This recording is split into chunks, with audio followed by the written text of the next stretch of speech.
All right, hello. Welcome back to the stream, everybody. Good to see you. So yeah, we're going to be, like the title says, reworking the death screen / defeat screen. I've already started on it a little bit, so we'll just be working on that this stream.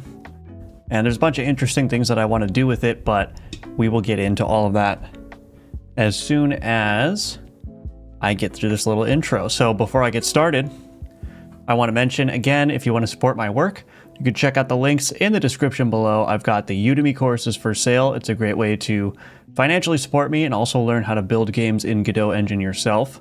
But also signing up for my newsletter at firebelly.com, wishlisting Gunforged, and all that good stuff helps a lot. So all the links for that are in the description below. And with that, let's get right into it. Hello, Redwan. Good to see you. Welcome back, Game Dev Doggy. Good to see you as well. All right. I feel like I'm forgetting something. All right, well, whatever. We'll go right into it. So this death screen that I've been working on here was really outdated. So what I want to do now is I want to do a couple of things with this. Firstly, I'm just making it less complex. So when I die here, we get that black thing black background comes down, get the chain UI stuff that we've been including here. The player will explode into a big fountain of blood, and I'll probably add some more effects to this as well. But that's essentially what we got going on now. So what I want to do here is drop down sort of another, I don't know, panel or something that has your stats for that run. So how many enemies did you kill? How much damage did you take? That sort of thing. So probably going to need to introduce some sort of stat count thing, but I think I also want to include some kind of gold animation. I think that would be really fun. So there's a lot of things to do. I don't know exactly what shape this is going to take. So I'm going to have to, I'm going to have to see. I want to do some kind of gold animation, I think, for sure. But again, I just don't know what that's going to look like. So with all that said, basically what's going to happen is I'm just going to go ahead and try to design some stuff, and we'll do the typical iterate through it until it looks decent. So I'm going to get rid of this button. This is just goodbye. And I'm sure that back to hub, that quit button there, we're just going to annihilate that for now. We are probably going to want to keep that. Get rid of this. Okay.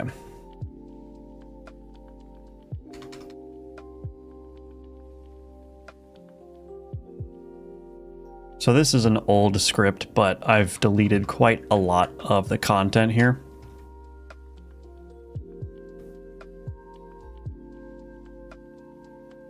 Okay.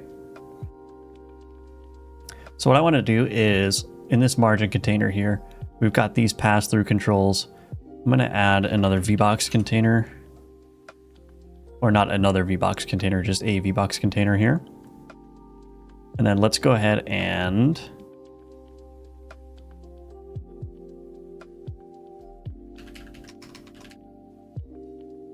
add another pass-through control. Add another pass-through control. Add a panel container.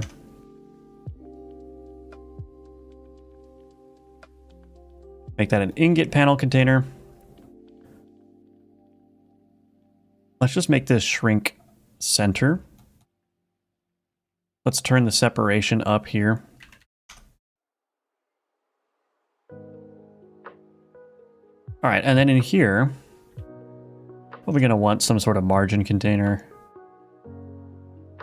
But now is the part where I want to probably start thinking about labels here. So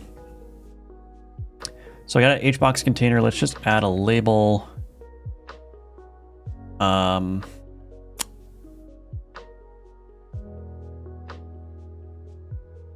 Type variation, we've got the engraved label. So I'll do this. Do something like kills here.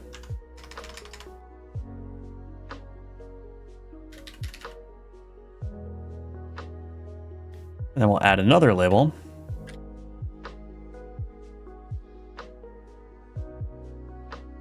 Now, I don't even know, I don't think I have a theme variation for like the red. Yeah, it doesn't look like it. So I'm gonna have to add another text variation to my theme here. Because there's like a red version of this engraved text that I want to use for the numbers. So, where is that? Here.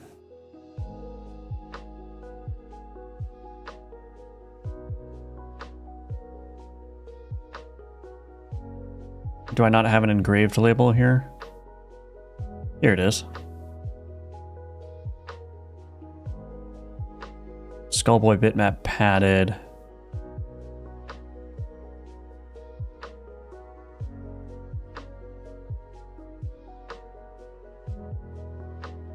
Red. Okay, so I want to, yeah, I guess I'll just go ahead and...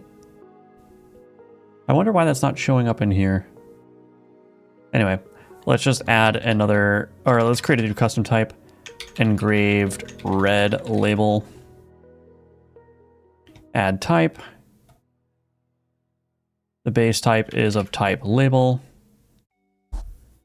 We don't need to override the font size. We just need to override this font file here and bring over that red. There we go.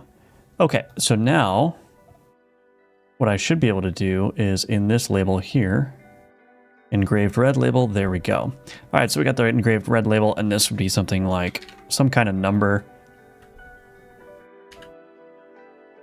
Okay, so that's kind of what I want to do.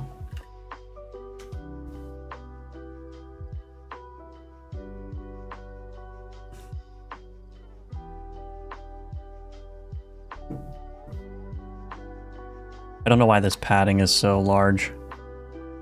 Probably do want somewhat of a larger padding around the top and around the bottom. Maybe just do 4 all the way around. Okay. And then we can do like another value. So like, I'll just fill out a couple of these. Oops. We need a VBox container for this.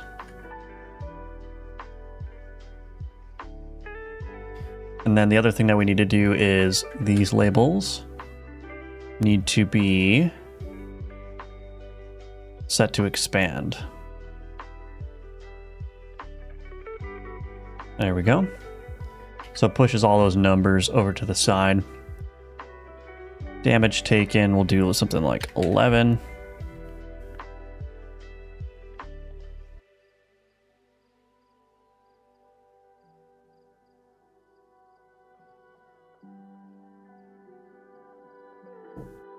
Yeah, I don't know where the gold is going to come in. I have to think about that.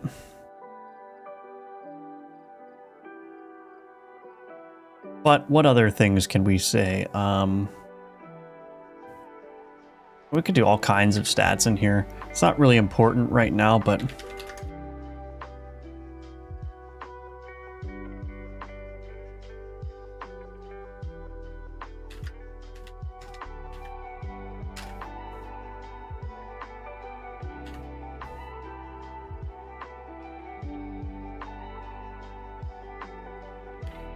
in here, oh, obviously we'd want like a damage dealt number.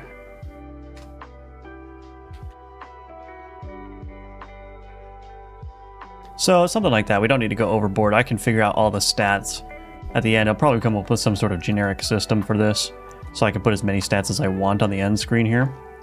But let's go ahead and add an ingot, or we have to do this. Oops, ingot button. Put that in there. Probably we'll want another VBox container. Put that there.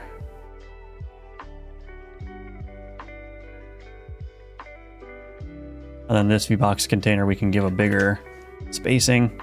just to give it some breathing room.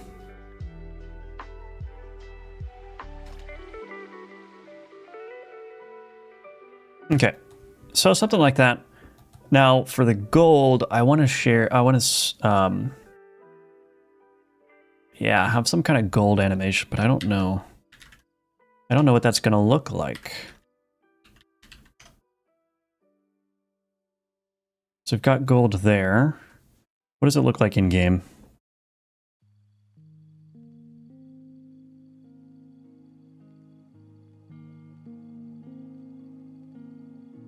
Okay, so there's the gold value there. Is this going to work if I just do this? Okay, so we probably want...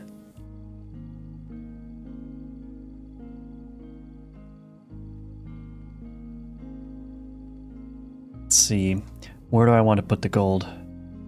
Oh, the other thing that I want to do real quick is a cursor lock component. There we go. Okay, so yeah, what do I want to do here?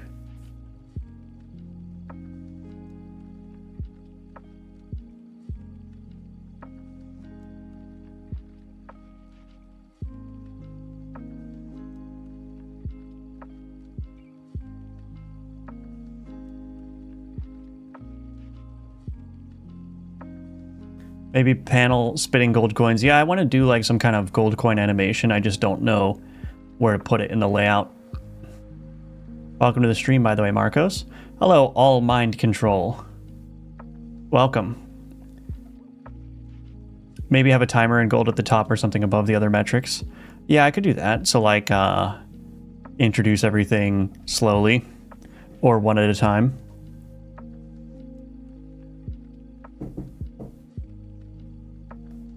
Yeah, so maybe I'll do something like that. That's a good idea. So, okay,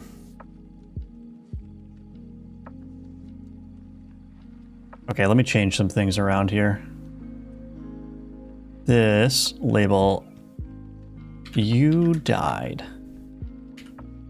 Just for context. Okay, so yeah, let's create another one of these panels. Obviously, we don't want a button there. And we don't need all of these things. Really, we just need the gold.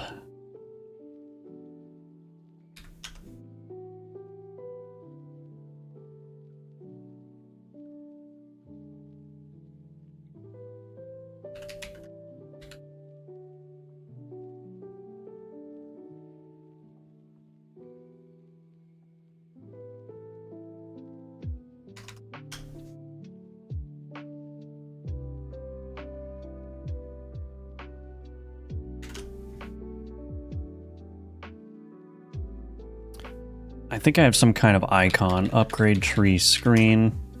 I've got this engraved gold icon here. Where is that at? Gold engraved icon. Well, that's helpful. I guess I'll just copy that HBox container. Might as well.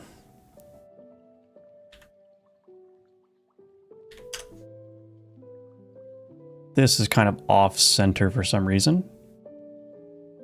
Might have to do a little hack around. How's that? Instead of workaround or a hacky solution, you do a hack around.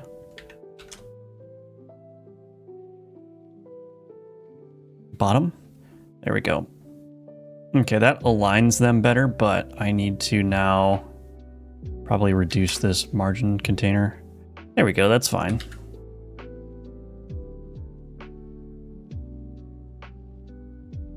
I don't know if I really like this X being there. Yeah, that's probably fine. I'm actually going to change that over here as well. That X does not need to be there.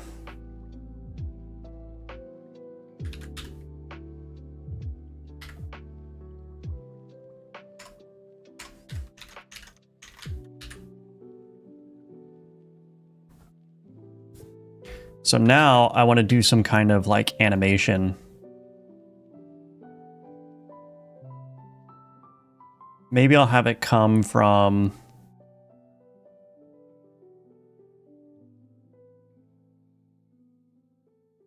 I don't, that's the issue. Where does the gold actually come from? Maybe I'll just have it come from behind this panel and do some kind of like loop where it just kind of goes maybe in a random direction. Give it some visual interest. We'll try it out. I'm actually curious to see what that looks like. So I will give that a shot. I've never really done any kind of animation like this before, but what I'm probably going to do is just use a bunch of tweens and a bunch of sprite 2Ds, and I'll have to just cleverly change their Z index. So they start from behind the ingot, they come out, they take some kind of random trajectory back to this UI element. We'll give it a shot. And then, yeah, I'm going to need to spend some time cleaning up this UI tree here too. This is ugly. You could try to show the current gun configuration too, like show players what config they had running while losing or winning. Oh, that's a good idea, yeah. Oh, I'm running out of space.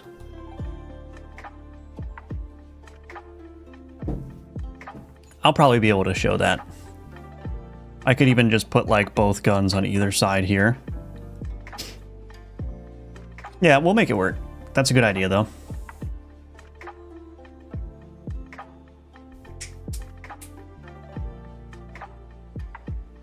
So this gold,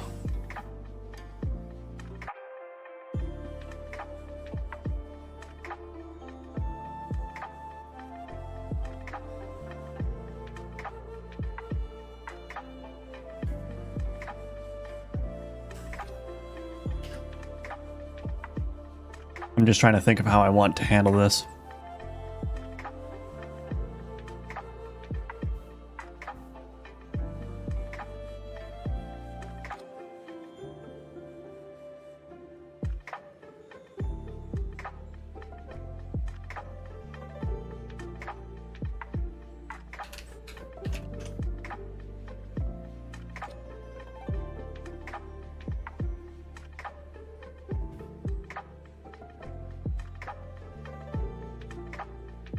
Okay, I'm just going to create a method in here.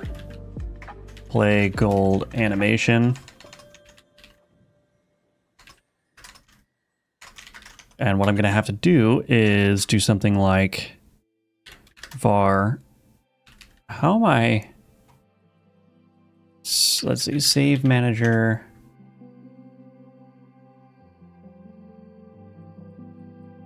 Add meta currency. Yeah, so that's being added when the player dies. Cool. So I don't need to actually do anything regarding the save here, but I do need to grab that value.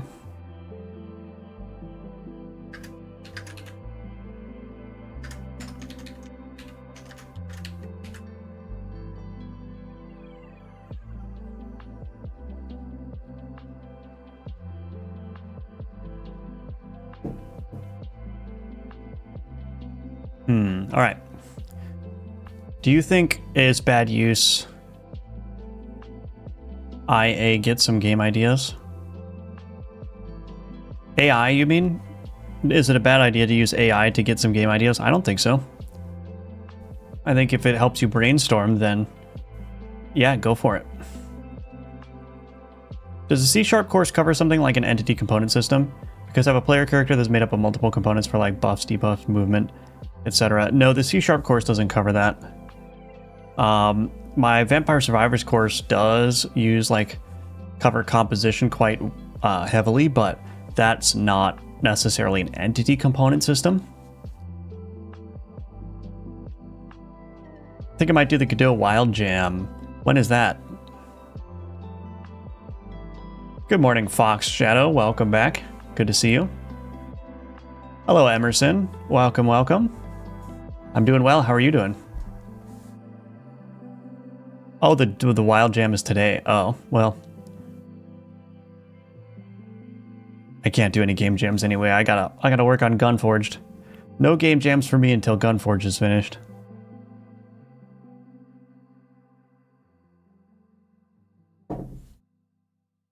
All right, how are we going to play this gold animation here? So I think what I need to do is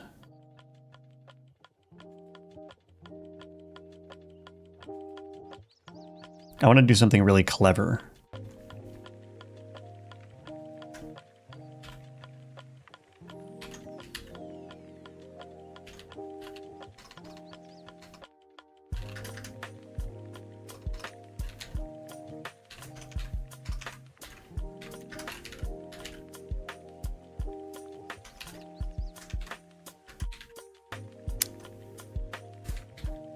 So what I'm going to do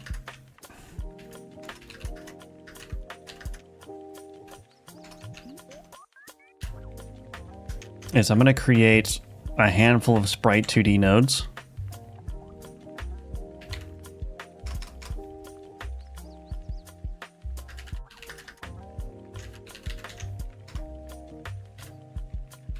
Like so. Create a bunch of new Sprite 2D nodes. Sprite.texture is equal to, I want the gold icon.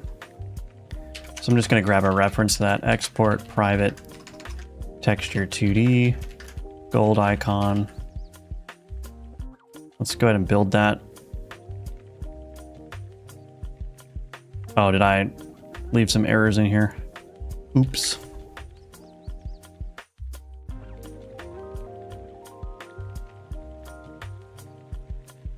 Hello? Oh, failed to build project. Okay. Hello, Arslan. Welcome. I'm doing well. How are you doing? I've been doing way too many game jams. Game jams are good. I think game jams are great for honing your skills and just doing new projects quite frequently, because that's always fun. Busy week, but I'm great so far. Good. Busy is not necessarily bad. I've released 6 game jam games, and I've been doing game dev for not that long. 7. That's good. Yeah, I think that's great.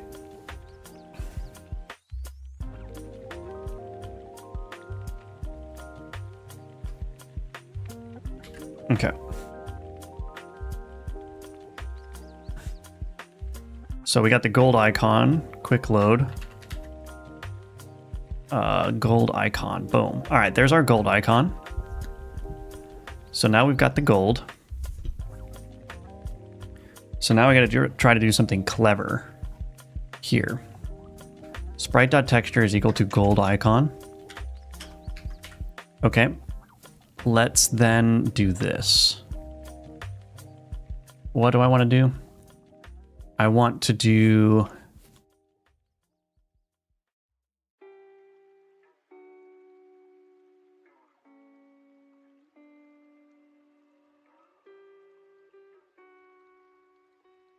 I'm going to rename this to gold icon texture.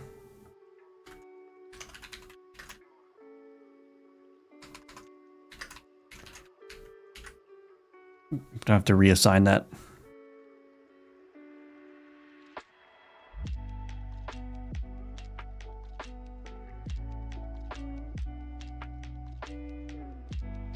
Okay, gold icon texture.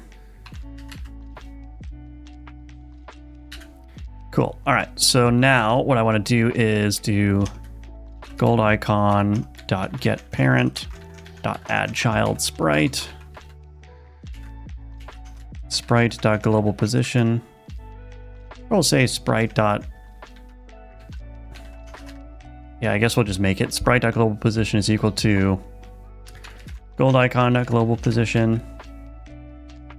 Okay. Var tween is equal to sprite dot create tween. Tween dot tween property. So I want to go in a random direction. So let's do this. Let's do position. The final value will be, let's do mathutil.rng.rand direction times mathutil.rng.rand f range. Let's do a range of 64 to 128. And the duration, let's just start with 0.2. Tween.tween property, and then we're going to basically do the same thing, except now we're going to go back to the gold icon dot global position, or gold icon dot position, I guess.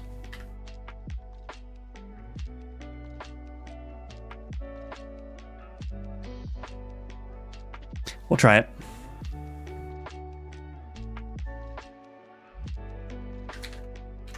So very bare bones here, but we also want to do this. Tween dot tween interval. We're going to do if I is greater than 0. We're going to do an interval of I times 0.05. Now the thing is,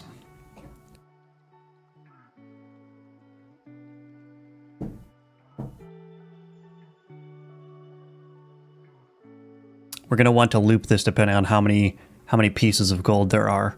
So this is what I talk about clever. It's like there's only ever going to be a max, well, the way I've got it, of 20 little gold icons. But if you're going to have like 100 gold that you're taking with you, we want to cycle certain tweens multiple times to give the impression that there are multiple gold pieces, you know, all happening. But let's not get too fancy with that just yet. I need to see if this is even going to work.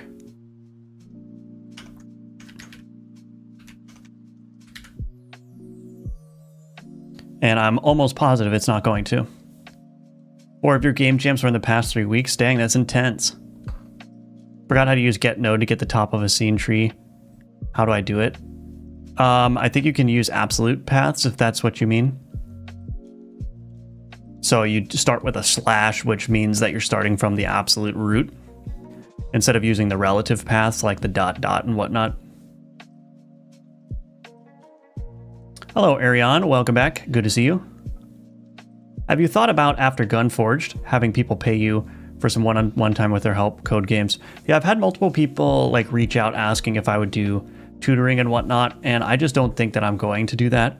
And it's not because I don't want to, and it's not because I don't appreciate people asking me for help. And this might seem like a dirty answer, but the sort of dirty answer is that that's not a good use of my time in terms of like the economics of it. Certainly it would be a good use of my time. Like I like helping people, but that's why I do things like the courses and tutorial videos, because that is an economic use of my time. Because what I do is I create the video and then it's evergreen. People can go and watch that on their own time, and I'm still teaching them, and I can teach, 20,000 people all at once instead of like one-on-one time. And it also scales better financially. So, but it's interesting that you said that, because what I've been wanting to do for a while is ask my audience to submit their game projects to me so that I can do a code review for the channel. And so it would be like a one-on-one tutoring, but it would be in a sense of like also viewable by other people, so that others can also be in on the tutoring as well. And that creates sort of a wider reach to help lots more people. So just being honest with you, I'm sorry if that sounds like a somewhat of a dirty answer, but I have to be very careful with how I spend my time, given my limited budget. So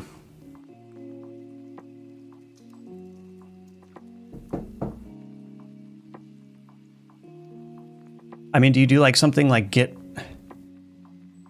I guess I don't know exactly what you're trying to do. Like which node you're trying to get.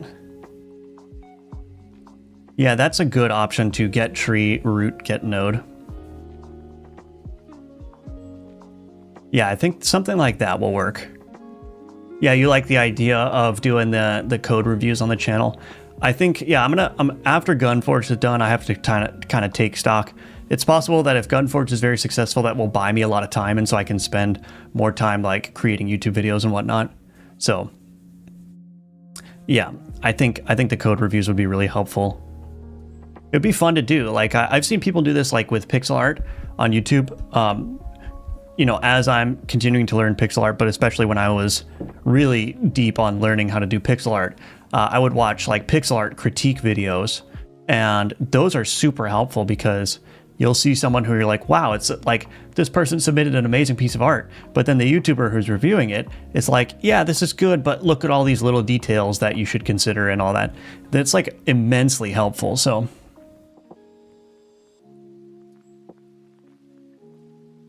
good morning, Eric Grove Art. Another good video would be common algorithms you use. That's a good one. How could Gunforge not be successful? It has lowrider spider. You're right. I shouldn't be doubting the lowrider spider. All right, any bets on if this gold is going to work? Let's see. Oh, I imagine that it didn't work. Okay, let's go to the remote tree here and see what's going on.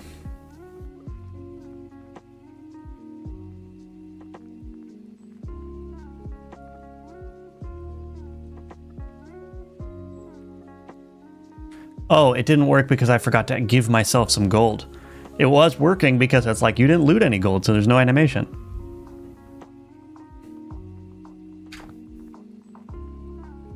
So wait, add gold one. Let's just do 20 for now. Ooh, that actually worked somewhat decently. I don't know if you really saw that, but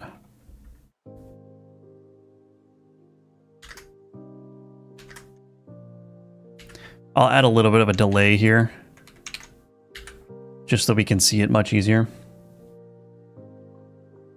Let me know where I can submit my code for review. Yeah, will do. Probably won't look into doing that until next year sometime, like early next year, not like a year from now. How many arenas are going to be in the final game? I see you have 2 currently. Yes, 3. There will be 3 arenas. There will be 2 bosses per arena, 3 arenas, and each arena will have something like 6 or 7 unique enemies. So if you say 6 unique enemies per arena, that's 18 unique enemies, and then 6 unique bosses. We'll start with that, and then I'll see, see what's good.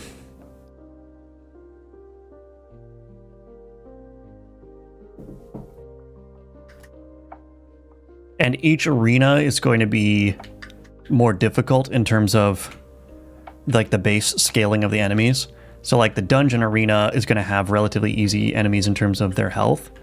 The graveyard arena will have enemies that are just tougher. They're going to be more bullet spongy, I guess you could say. And the reason is because as you dump upgrades in here, the game becomes easier. So the whole point is like, you'll want to invest in these upgrades so that you have an easier time working through the graveyard arena and then the final arena. It'll be funny when you review my code and notice it's all based on your courses. Nice. Yeah, that is going to be funny. I'll be like, who wrote this? Oh wait, it was me. I started watching the puzzle Udemy courses to get some ideas. Great. Glad to hear it.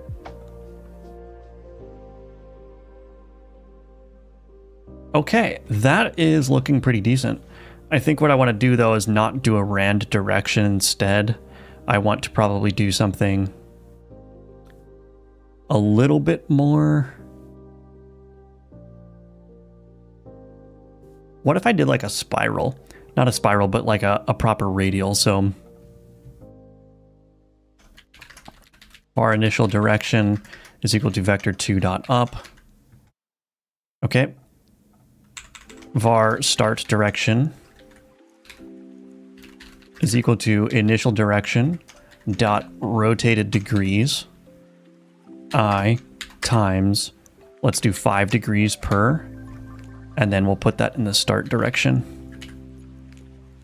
So it looks a little bit less chaotic, but still good.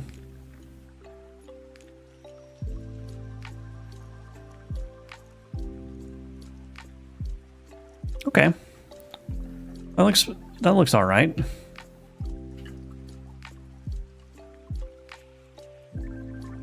Okay, so we need to start like with some z-index stuff too. So I'm going to do sprite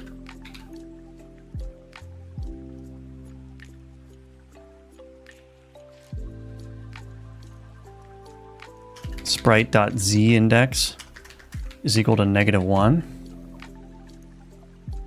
And then here tween.tween callback sprite z index 1.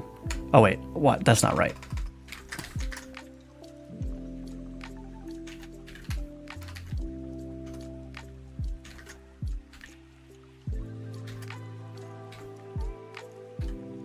I don't know if that's going to work, but let's see. I'd like to see you try Godot 3D game on stream. I would love to. There's an application called Crocodile 3D, which is basically a way of creating 3D models and environments using like pixel art and very basic shapes. So I would love to like take my pixel art skills and use that for like 3D texturing, but with like very simple models and environments. I would love to see how that goes, but it's just something I have to spend the time on. And time is a precious resource at the moment. Ooh, that actually worked. Look at that. Look at that.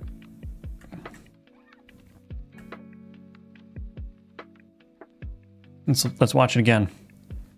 I have to ask for transparency. If I bought the course with a Udemy intro code, do you get the full course price or the reduced price? I don't know what the Udemy intro code is. So if you use the links in the description below, my referral codes, that's the best way to buy the course. And I think that if you use my referral codes, you'll still be able to apply any coupon codes that you have as well. So if you've got a coupon code from Udemy, go ahead and use it on the course. Like that's why Udemy provides them. But just make sure to do it through my referral link that's in the description below, because then I get the overwhelming majority of the sale. But if you just navigate to the course through the Udemy like marketplace, then Udemy gets the majority of the cut. So yeah, just use the referral code, but then yeah, you can apply whatever coupons you want. Don't worry about that. I found a like effect for the gold spread perhaps. Oh yeah. Hello, Andre. Glad to catch you live. Well, I'm glad to see you here. Welcome to the stream.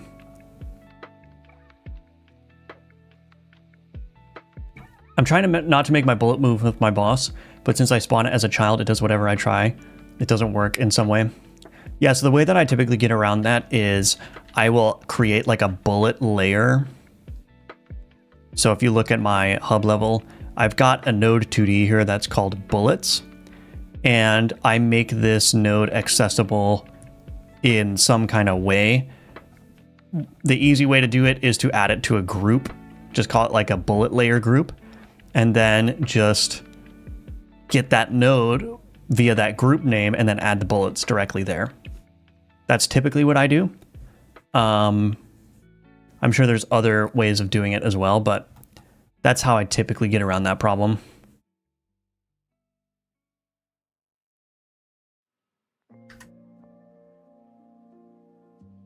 Okay, what am I doing? Add gold 20.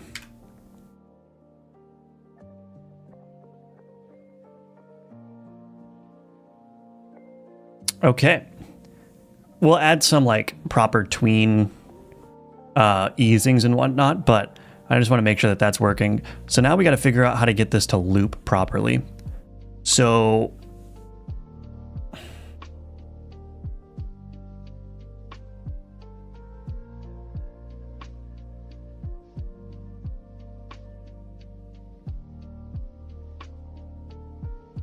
what if I did this?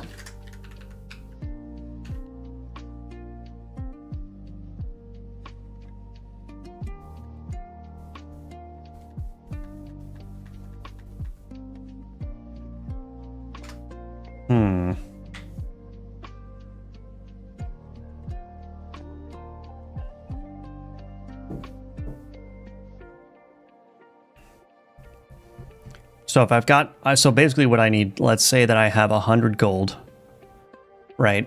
And I'm going to have a max of 20 pieces of gold animating at once. I need to figure out how to spread the loops across all of the 20 tweens so that all of the loops together add up to 100.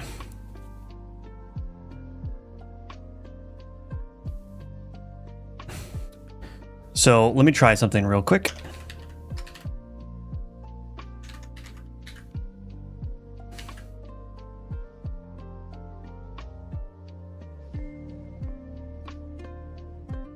Can I see the code you made for it? Well, my code is a little bit different because what I do is I have this base level. So I get the base level. The base level is part of a group just called base level. And so when I want to add something to the bullets layer, I actually have a public variable or a public member here that fetches the bullet layer from the room.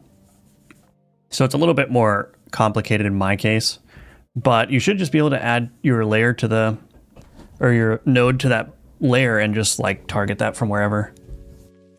So you can see that I have this bullets reference and I just everywhere here, bullet component, get base level. So this code is not going to be useful because I'm using node extensions and my setup is a little bit convoluted because of my specific needs, but the bullet layer node, you just need to do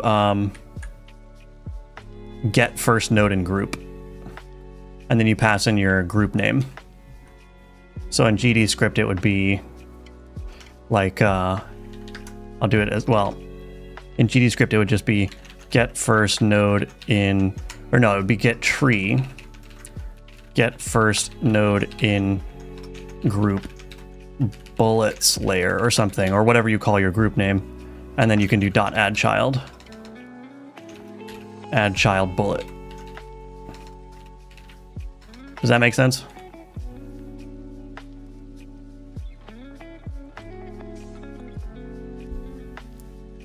Hello, potato. I don't mean for this to sound ignorant or rude, but what is the benefit of Godot over UE5? I mean, I think it's, I don't know much about Unreal Engine 5, but I think it's mostly just personal preference. Like, Godot is much lighter. I think it's much quicker to develop in. I think it's the best engine for 2D development. Because of just all the 2D features that it has and the ease of making pixel games and whatnot. But yeah, I think Unreal Engine 5 might probably be too heavy for like a 2D game like what I'm making. Yeah, Unreal Engine 5 has too much overhead.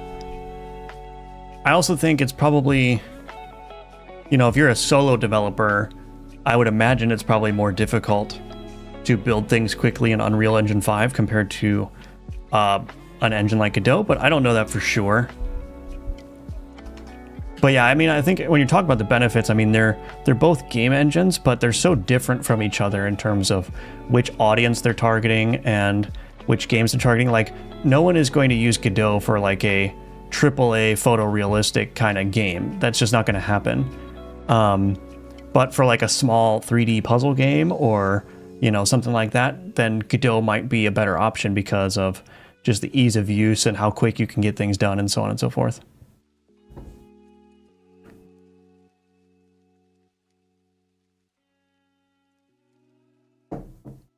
Yeah, I'd imagine that'd be the case too. Yeah, that's the thing about Godot. It has a dedicated 2D engine. It's not just a 3D engine using, you know, the camera tricks to make it 2D.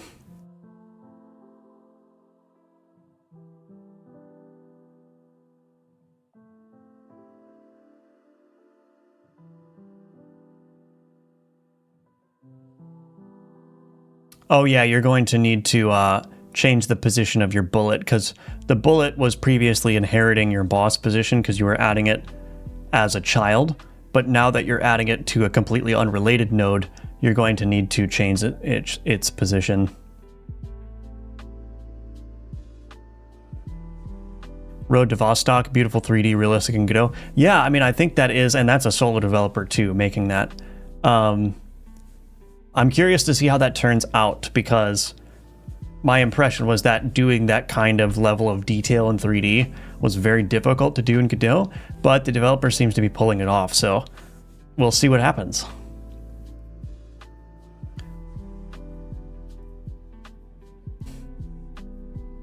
So what was I doing now? I don't remember. I don't remember. Oh yeah, I need to figure out how to, right, I was gonna test that loops. So I need to figure out how to distribute the loops properly among each of the tweens. I think I can use a mod. Can I use a mod?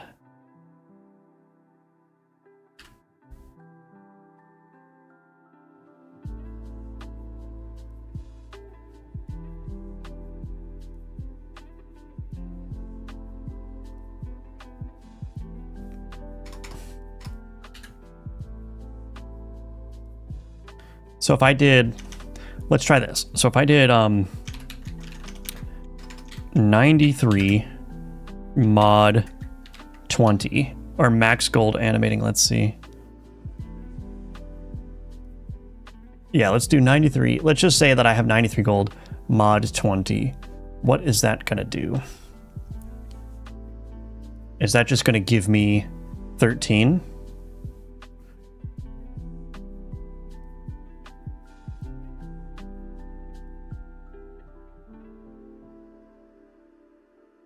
Hello, where's my print? Oh, I didn't save it. Oops.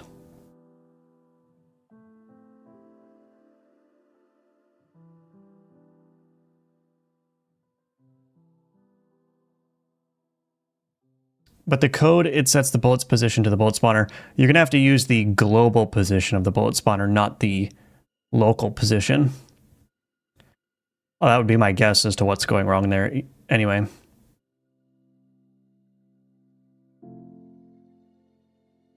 It's a public demo on Steam. Oh, really? I did not know that. I'm going to have to check that out. Because I'm very curious to see... Because that seems like the best, or the not the best, but the most comprehensive application of 3D in Godot that I've seen. I didn't know that he had a demo, though, so I'm gonna check that out.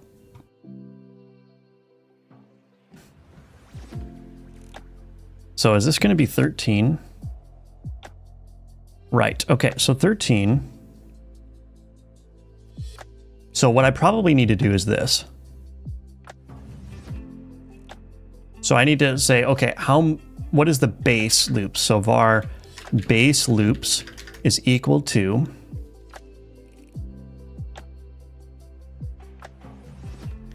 the gold, and I want this to be an integer, yeah, divided by max gold animating. So that's going to give me an int, but this is going to be floored. So if I take 93 divided by 20, that's going to give me 4 base loops, right? Because that's, you can only go into 80 with the 20.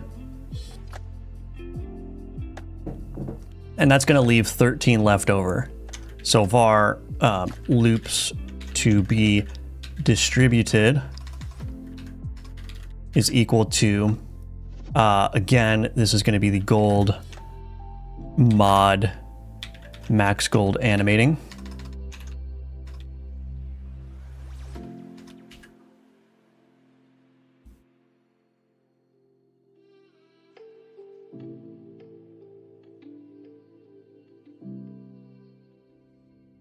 Now the problem is I could have 0 gold, so that's going to be, so I'm just going to do this. If gold is less than or equal to 0, return. So we're just not going to do anything. Okay. Always got to catch that divide by 0 error, or else you create a little black hole in your PC and you'll just get sucked up. Thank you so much. That saved me days of work. You're welcome. Yeah. You are welcome. Do you have any advice on tracking model objects to view nodes? Model objects to view nodes other than just a GUID or incremental index on each object. Tracking model objects to view nodes. So are you saying, I'm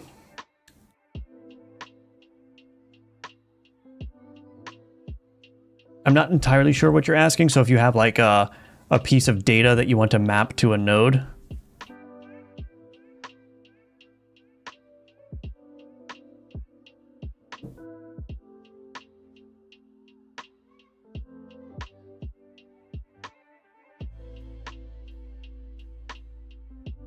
Yeah, I'm not really sure. I'm not really familiar with the model view controller application with respect to Godot. But assuming you have to pair up like your model or your data with a node, I mean, I'm kind of doing that in Gunforged a little bit. But what I'm doing is I'm using a lot of custom resources and using the file system as sort of like a database. So if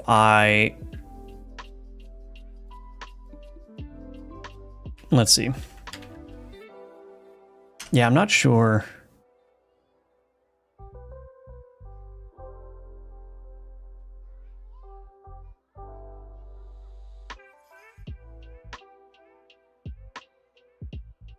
Yeah, so for instance, like my gun part node, if I want to reference the resource that matches up to this gun part, the data that matches up to this gun part, I'm actually just going into the file system and loading it based on the name, and I have an ID. So it's not a GUID or anything like that, or an incremental index. It's just like a plain text, easily readable English ID.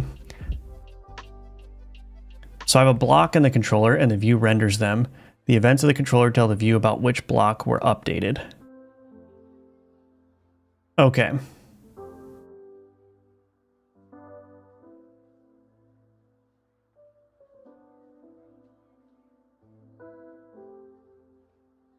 So you want to target the block specifically?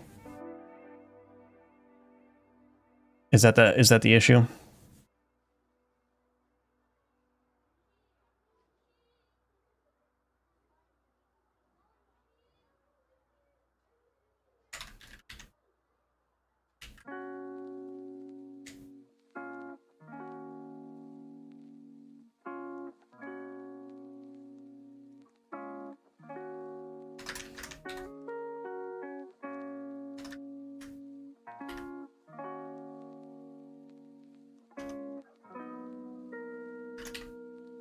I think this is going to work. So what I've done is I've grabbed, so the base loops, so this is the gold divided by the max gold that I have animating. So so this will always be 1 basically, or not always. This will be 1 if gold is less than or equal to 20, but if it's greater than 20, then it could potentially, like if you have 40 gold, it could be 2. And then the loops to be distributed will be the gold modulated with the max gold animating. So again, if you have 40 gold and this modulates by 20, that should be 0. But in the case of like if you have 93 gold, this loops to be distributed will be 13. So this is always going to be less than the max gold animating.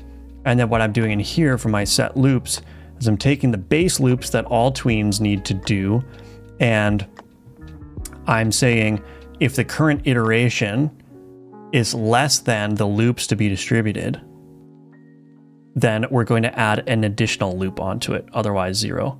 I think that's going to work, but we'll see. It's a new block right now that I write back the node ID to it so that the next time it's moved, I can find the node that needs to be visually updated. I see. Yeah, I mean, I think that sounds, if I'm understanding correctly, I think that sounds like a good way to do it. I don't know if there's really a better way.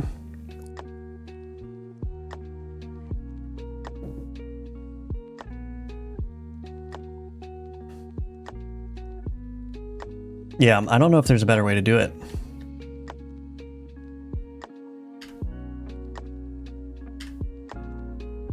Okay, let's add gold 3. So I've got 40. I'm not going to be able to count this, but we're just going to see if this looks right.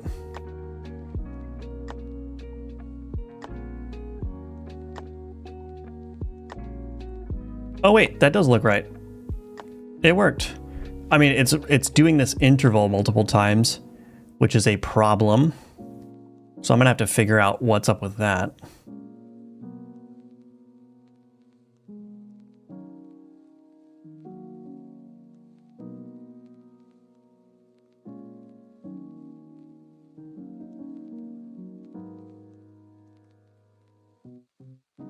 It's kind of how React works with rendering lists. Yeah. Yeah, that's right. Yeah, because you have to provide like the key property for each item in the list. So now I got to figure out what to do about this tween interval here. I guess I could just wait to play this gold animation. I could do like a traditional wait time. So if I do get tree.create timer 2.timeout plus equals play gold animation. So then I don't need to necessarily worry about this.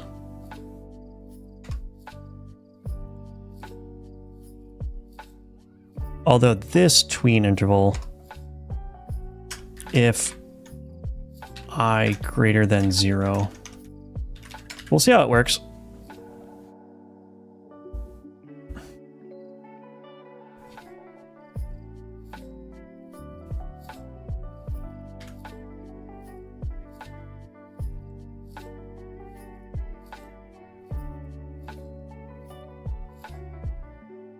Something went wrong.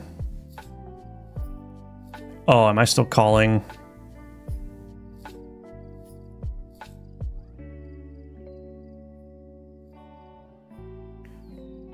Nope. What happened here?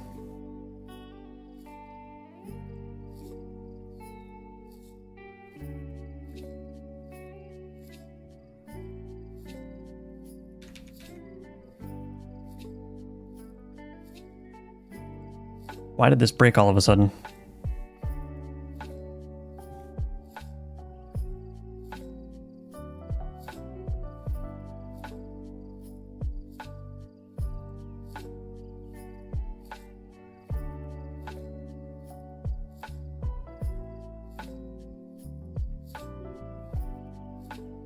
Okay. Oh, the other thing too is that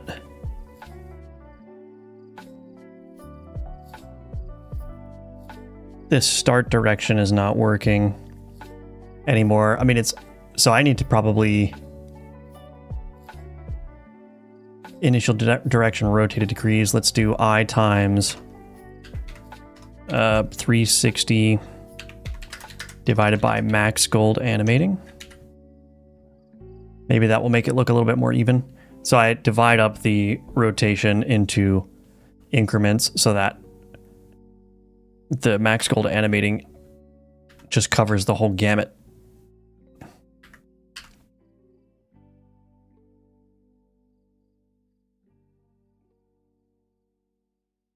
Okay.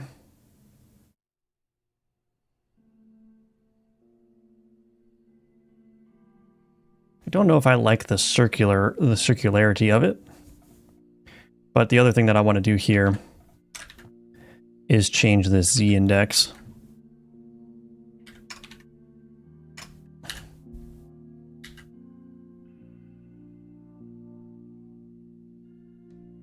Maybe panel shake when spinning the coin. We'll see. Yeah, I've got a lot of work to do on this still. We'll see how it shapes up.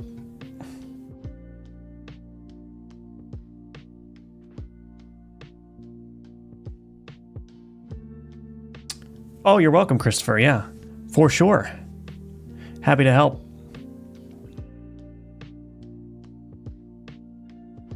Okay, so we need to figure out like this. Okay, so let's see.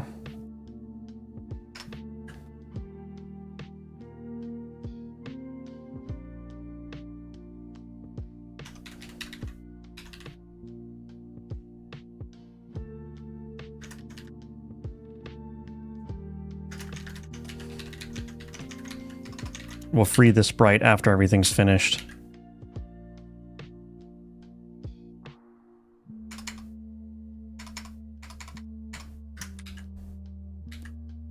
So that that icon is not hanging around.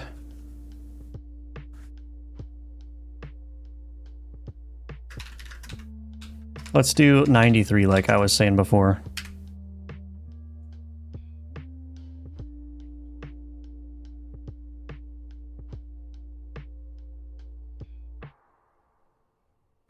That's getting way off track. Am I going to be able to do this the way that I want it to work? I don't think so. I think the timing's getting all off.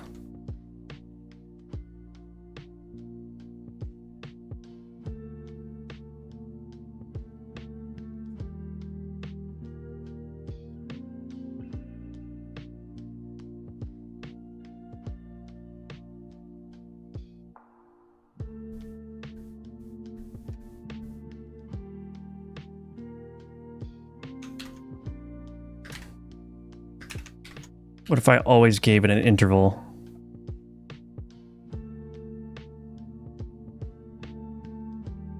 Yeah, maybe this isn't working. Let's see. I might need to take a different approach to that.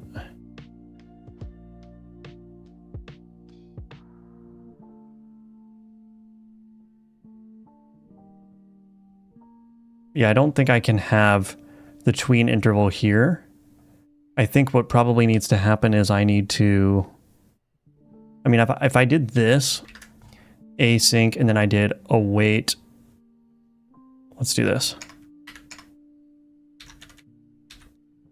If I is greater than 0, await this dot timer I times 0.05. That would probably produce a more even result.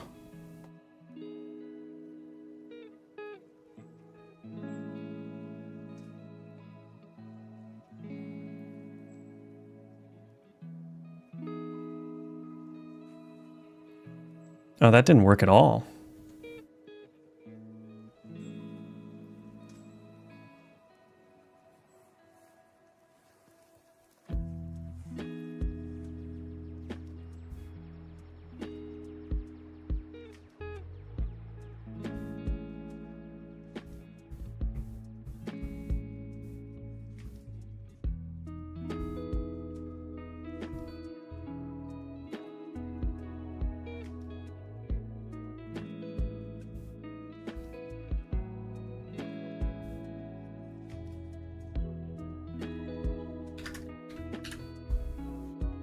That did not work at all. Could you scale the animation per coin based on a max amount of time? Yes, I could.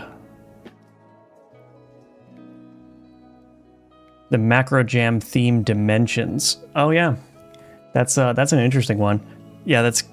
I don't know if I'd like that one either, but I'm sure you could come up with some clever ideas for it.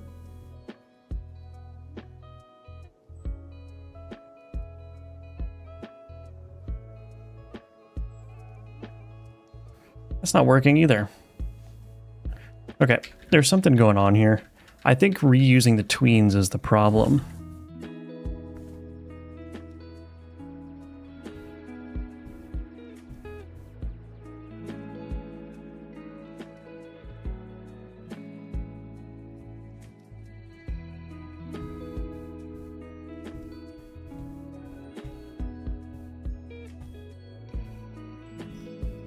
I might have to declare all these things inside of a loop, honestly.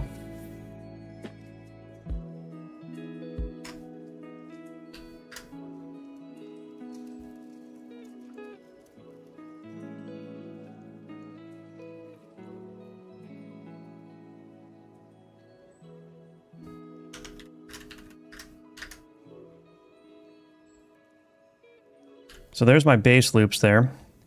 I'm going to try it.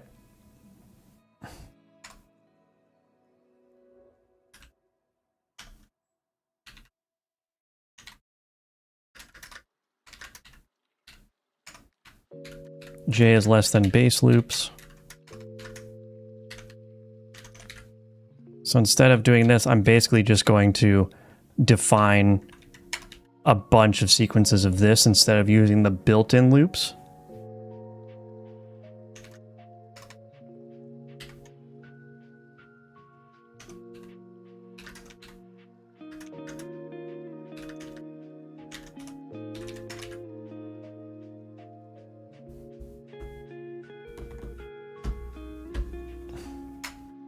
That might be the way to do it.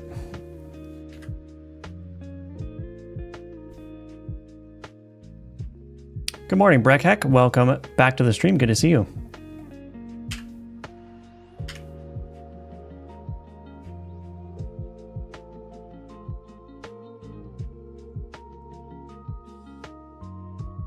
Why does it slow down? That makes no sense to me.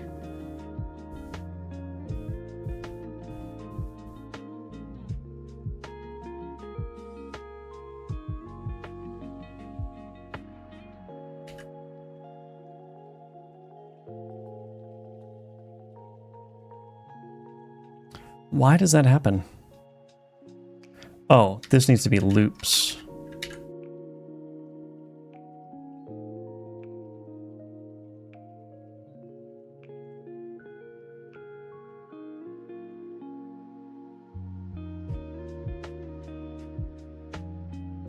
This is trickier than I thought it was going to be.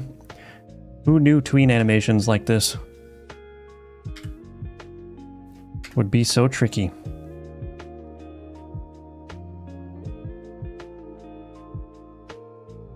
It slows down over time. I don't know why that's happening. But the nice thing is that I can do... I can do this, actually. Start direction.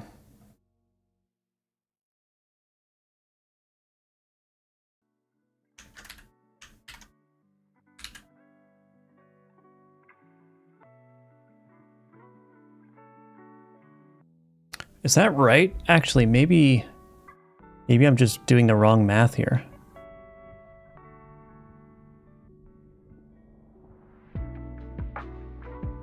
Does this need to be multiplied? Probably.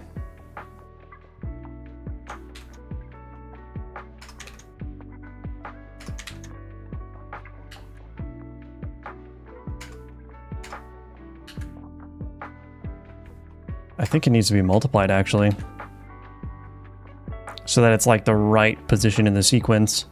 Otherwise, there's going to be multiple nodes that have the same I plus j value.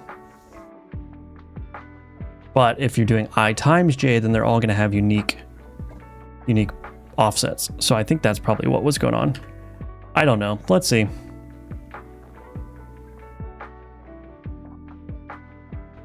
Okay, I have no clue what's happening there. Why is this so difficult?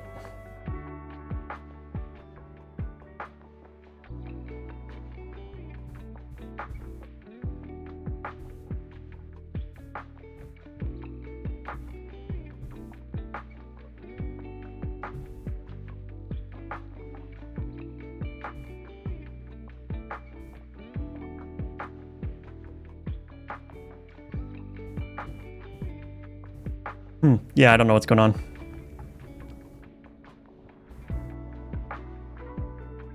There's a 0% chance I'm not getting Gunforged. Excellent. Glad to hear it. I hope to make you proud.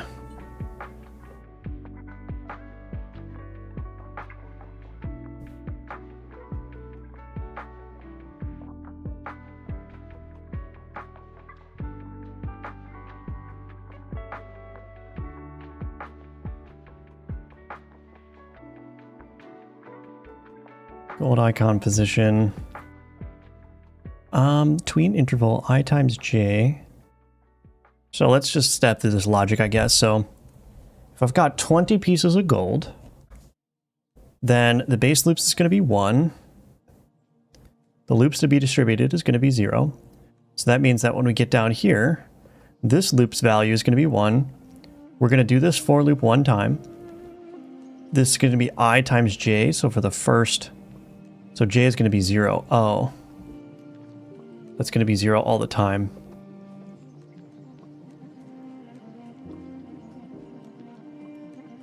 I probably want this to be start at 1 and make it less than or equal to that.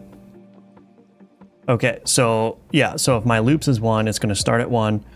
I times 1, so the first sprite is going to be 0, but then the second sprite is going to be 1. Okay, now let's say that I have 40 gold pieces. My base loops is going to be 2. 0 loops to be distributed. So when I get down here, that's going to be 2. There's going to be no loops to be distributed, so that's fine. We're going to start at 1. It's going to multiply that by 1 and then by 2. Okay. Do I have it now? I think that's what I got. Hello, Tupa. What's up? Welcome back to the stream. Good to see you. -7, whatever, how many zeros that is. Just found out that infinity in Godot is a negative number. Really?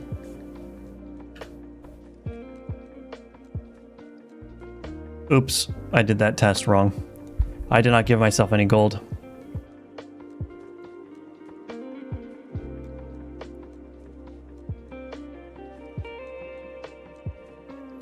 That's wrong. Why is that happening?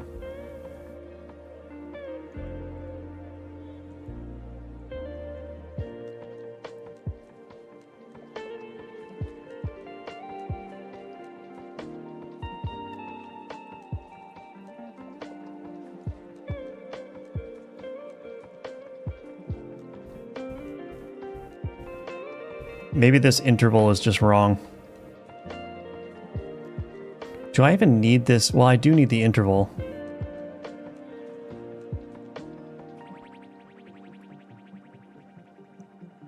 What happens if I do this?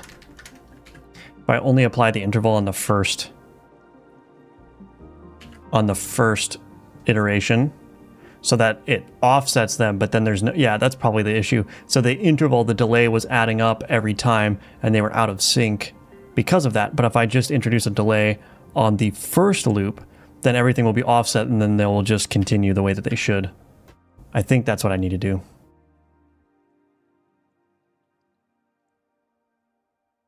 Okay, that looks better.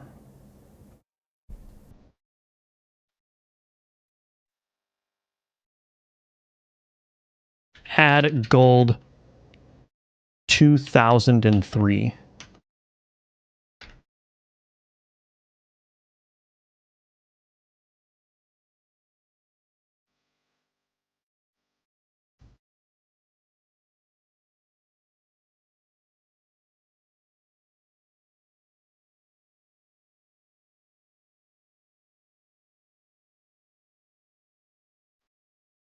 Now I got to figure out why the nice circular motion isn't working.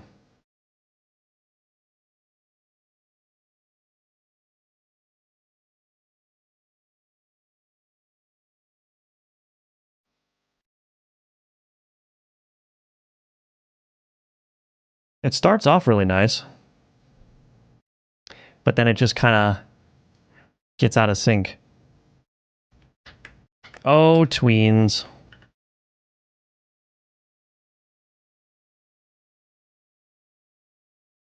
Golden kill count, yeah. Yes. So why is that happening?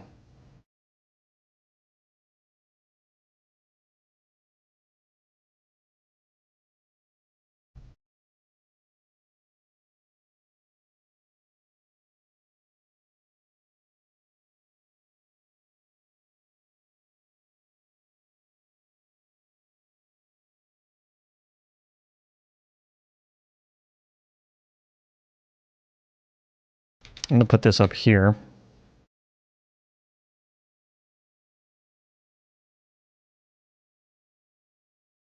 The start direction. So that should be fine. It's rotating by 5 degrees every time.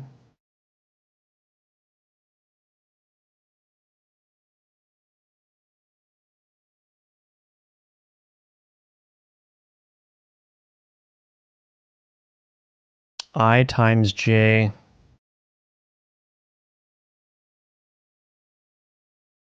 Wait, does this need to be...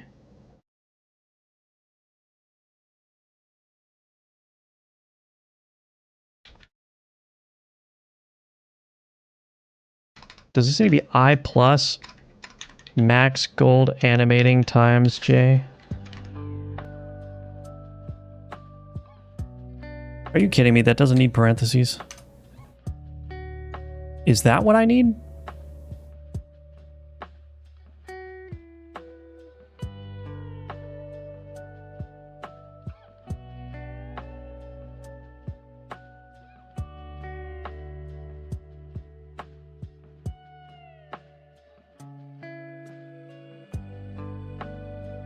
And then set j back to 0.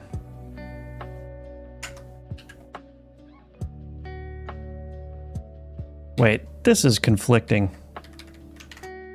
Oh, there we go. Is that going to work? So if it's 0, I plus... Nope, that's not going to work either.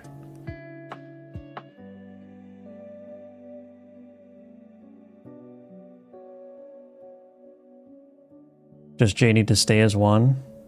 No, that's not going to work either. What in the world?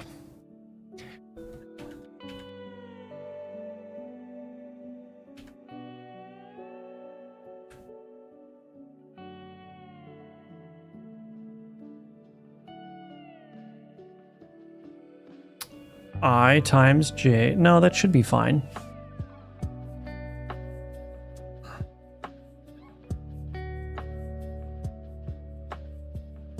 I do think that I need to have some kind of max gold animating in here somewhere to properly offset this.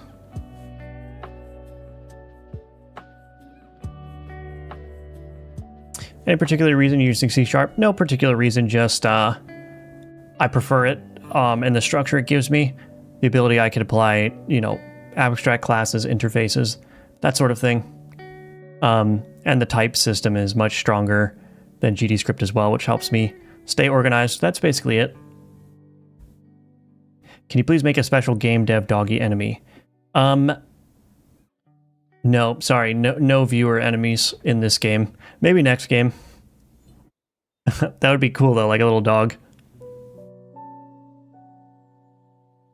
I did make a dog enemy in Farmer's Incoming, which you just blow up the dog with some flowers.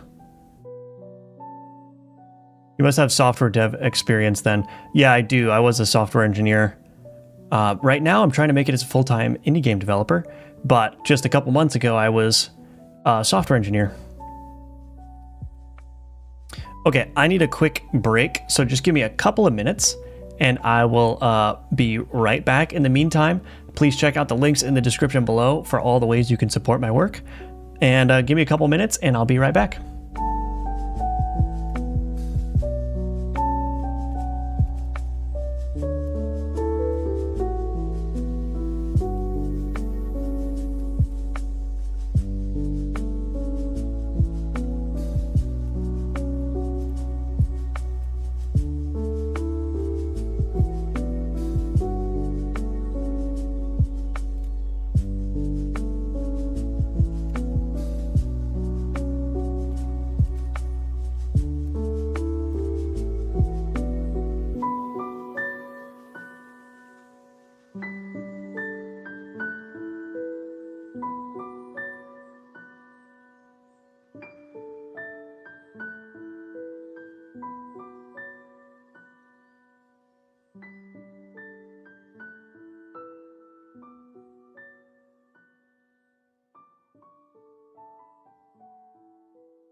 All right, I'm back.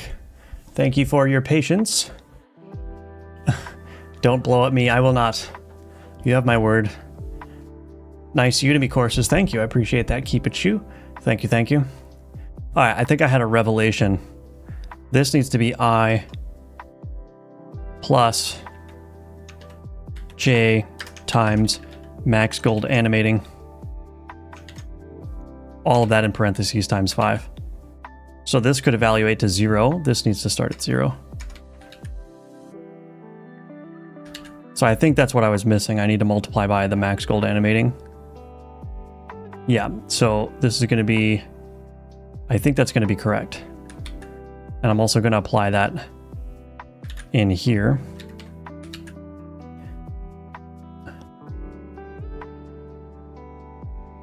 All right, let's see if I'm right. I'm probably not right. I keep getting hopeful that I've finally solved the tween issue, how to get all these things offset properly, and then it doesn't work. But I feel decent about this one. Okay.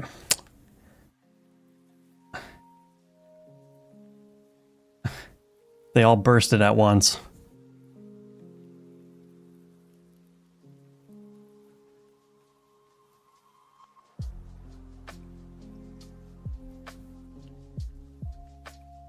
Oh, I need to change that right there.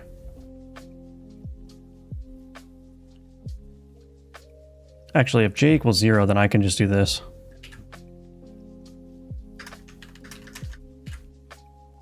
Okay.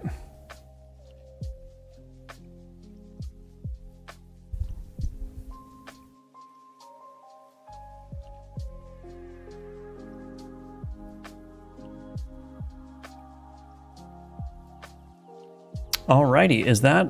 I mean, that's kind of working. Could do a very extreme amount of gold again. So if I do 2003 gold.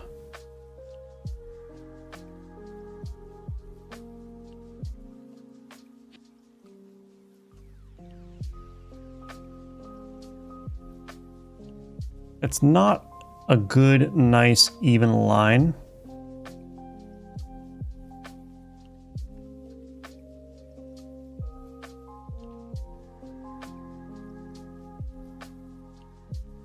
I mean, it seems to be even in terms of the timing now, but for some reason,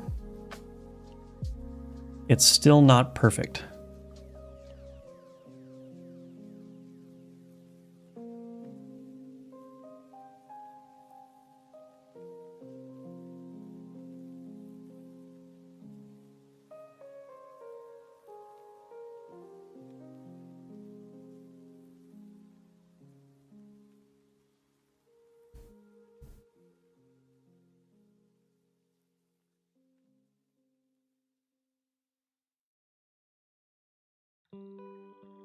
I guess it's just because the timing now isn't right. So basically I need to make it so that... Yeah, how would that work? I think what's happening is that the first coin that's animated is finishing and then restarting before the last coin is finished. And so I would need to do some math to figure out like what the appropriate wait time would be for that.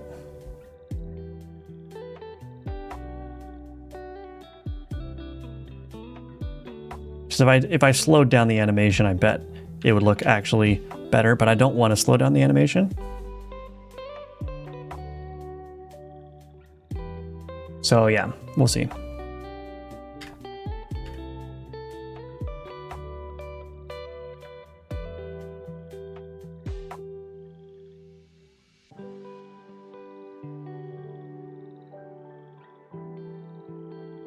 Yeah, so I think what I need to do maybe is, I want to speed this up anyway, so turn that down and then do an interval of 0.02 or something.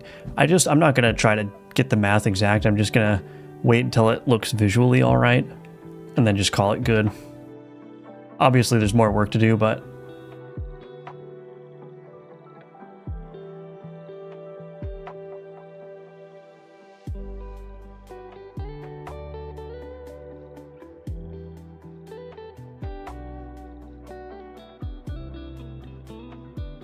nice.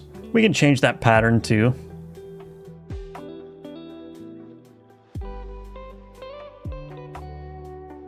Okay. So this gold coin, gold icon plus gold icon dot pivot offset. Let's center that.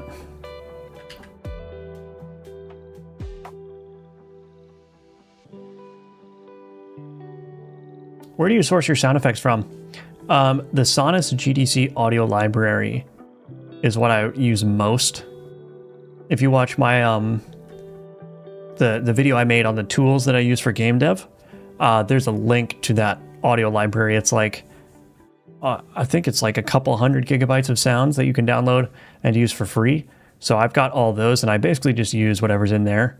And then if I need to find like very specific sound effects, itch.io is actually a great place to find sound effects packs.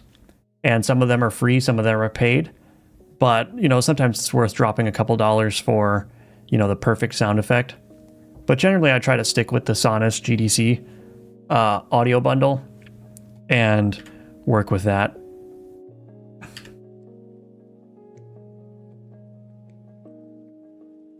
Well, that didn't work.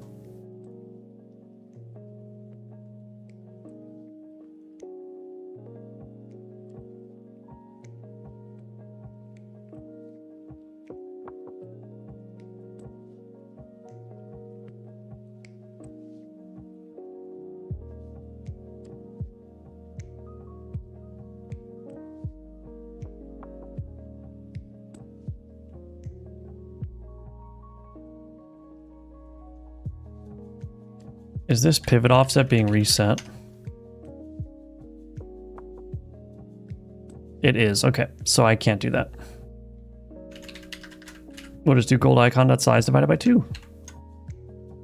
That'll work. So get that centered. And then we want to change this text as well.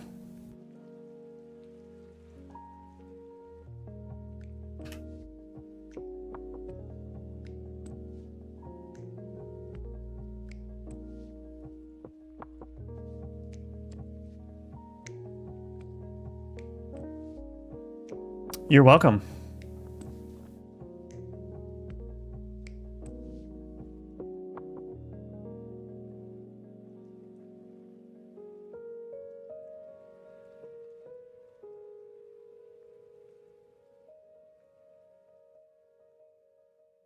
Okay, let's make that text change now.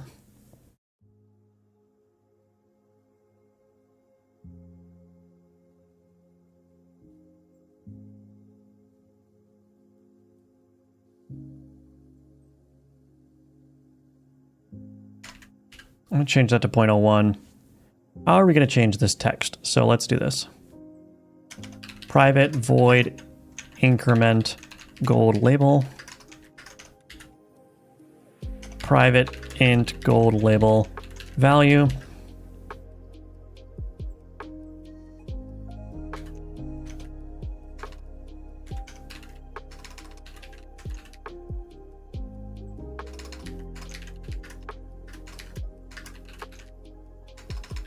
Grab a reference to that gold label.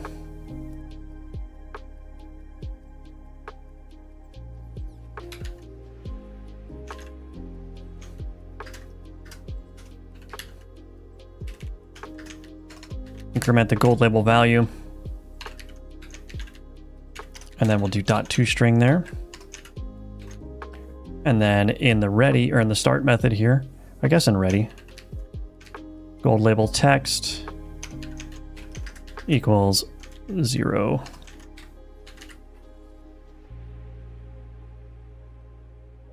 Okay, and then here,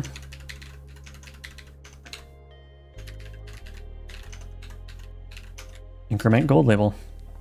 All right, let's see if it works. I've gone through 10 plus paid courses on Udemy. Just wanted to convey that yours are on a next level. You're a natural teacher. Well, thank you. I appreciate that. Thank you. Thank you. And I'm glad that you think so. I'm glad that you got value out of the course.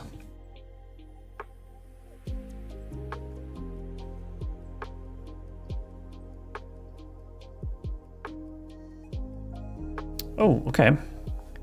That's not working quite as well as it was before. And we'll add some tween easings to this as well. See what that looks like.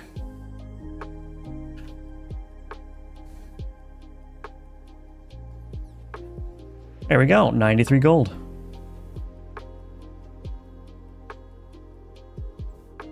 Sweet. Okay, so that's basically working.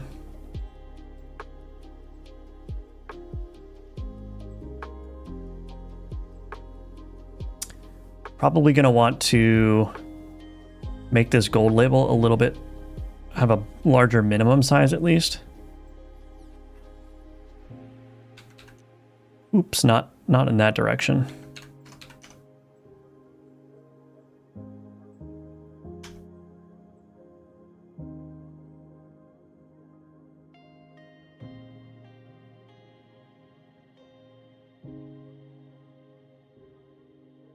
We can make it match in terms of the padding on both sides.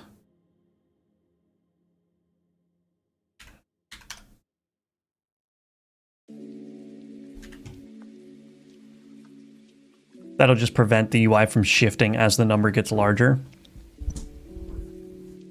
which is going to throw off the animation, I think. His courses would be better if he taught me how to make a double dragon clone. That's funny.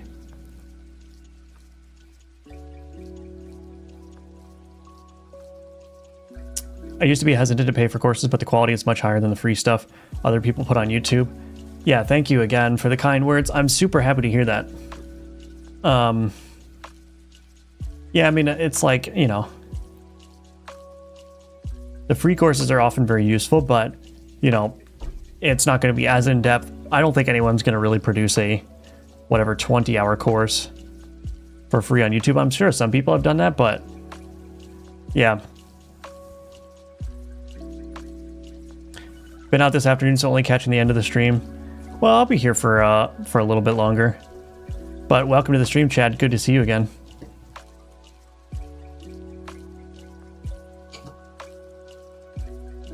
Okay, so we've got the gold looted now.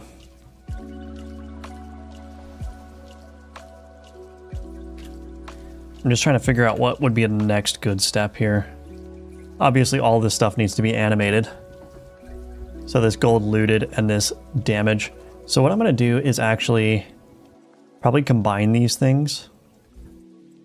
These two pass-through controls.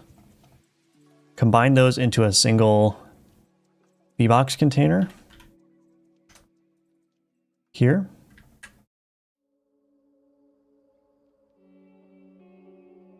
And then this pass-through control here. Or not the pass-through control, this panel container. Container sizing, fill. Oops, that's not right.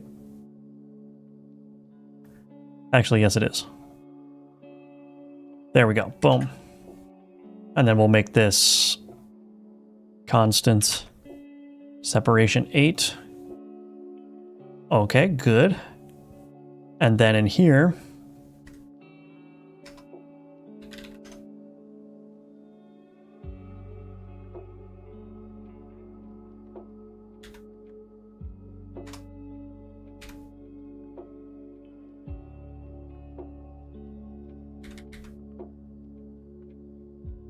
slap those in there.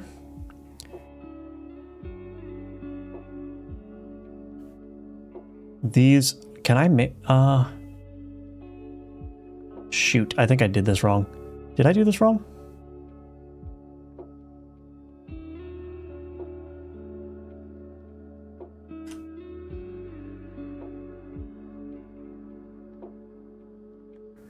I think I just need to do this. Okay. All right. I think I got it. Ignore those errors. The red might be scary, but it doesn't mean anything. Okay. Let's duplicate this. I'm just going to leave these names super confusing so that future me will be like, what the heck is going on here?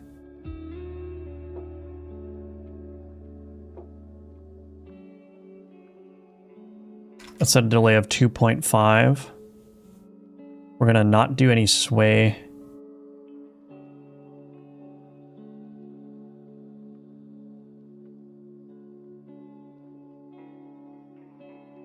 All right, well, we'll see if this works. Who here was talking about Sierra Games? Can't remember the name. Microprose is releasing a new game similar to Desert Strike. Interesting. Fave Flash game. I really liked the stick RPG games. Or I guess the stick RPG game. I think there was a second one made, but I didn't really play that one. That was a good one. What else did I play? I remember that one the clearest, so that's probably my favorite one. How long have you been How long have you been developing games to get this good? I see you're using C# because it means such a setup can be achieved on Linux, right? Yeah, I've been developing games, I mean, basically like on and off since I was 14. I'm 30 now, so you could say 16 years, although it's not like I've been doing only game development for 16 years. It was one of my interests very early on, and I just kind of kept making games on and off during that whole period. I would say in the last 4 or 5 years, though, is when I really got serious about trying to learn how to make good games and make them well and do the art and all that stuff. And yeah, you should be able to do this setup on Linux with C#. I think there's a number of people in my C# course that are using Linux with no problems. So yeah, you should be fine.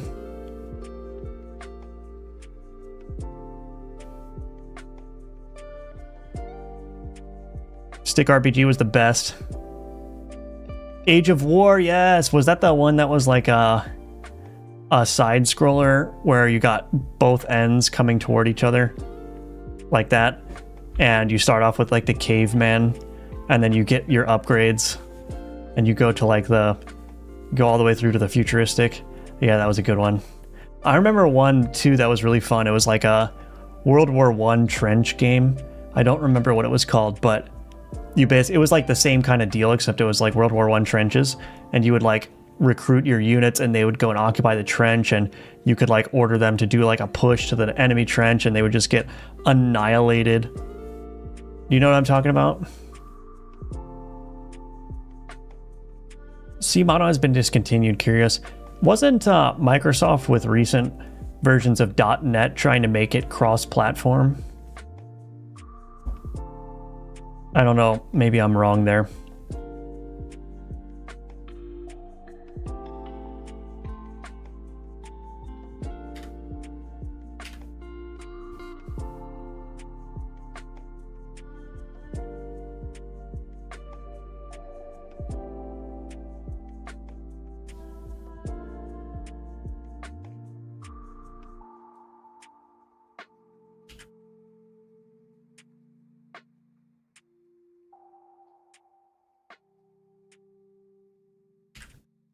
I'm adjusting some of the timings here. Let's see what happens.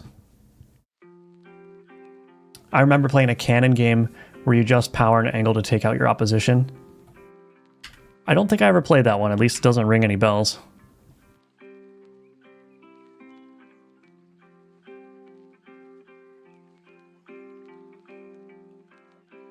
All right, that's looking pretty good, actually. I think what I want to do is add some like other particles to this screen as well, but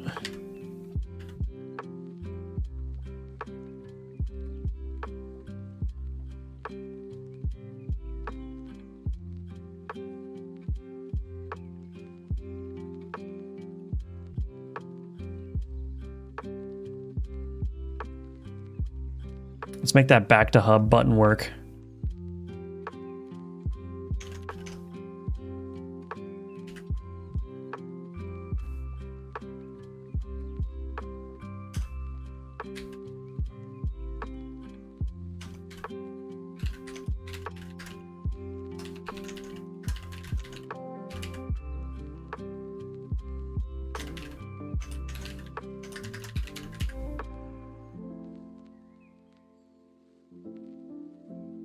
Okay.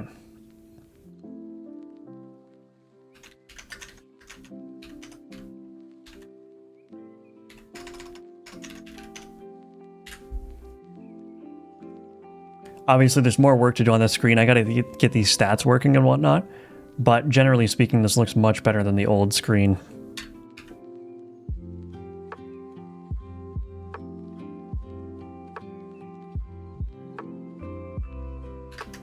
Sweet. All right, let's go into the level and see. Do you have any tips on designing UI? I wish I did. UI is still one of my weak points. That's like a whole different skill set. I went through so many iterations of the Gunforge UI, and it's just hard. If I had tips, trust me, I'd offer them up, but honestly, like, I don't know enough about UI design to be helpful, really.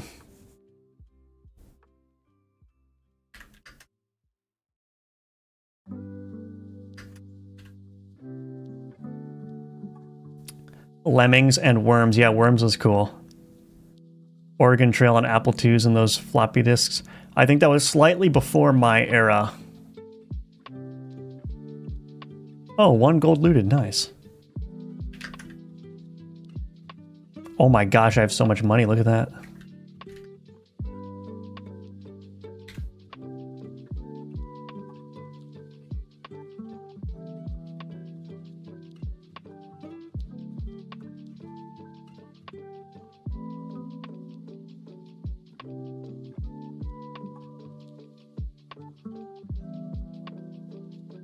I'm going to slightly change some of this here.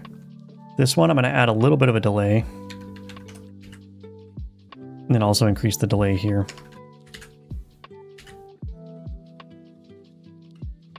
Do I have a rough estimate on when the new Gunforge demo is going to release? My hope is that it will be ready by the end of this month. So within 2.5 to 3 weeks. I got a lot of stuff to do. That might be a little bit of an optimistic timeline because I need to integrate like Steam achievements and stuff because I want people, like I want this to be like the final version of the demo before the full release, which means that if I'm going to have like achievements, I want people to be able to collect the achievements during the demo so that when they get the full game, those achievements will carry over. But I don't know, we'll see.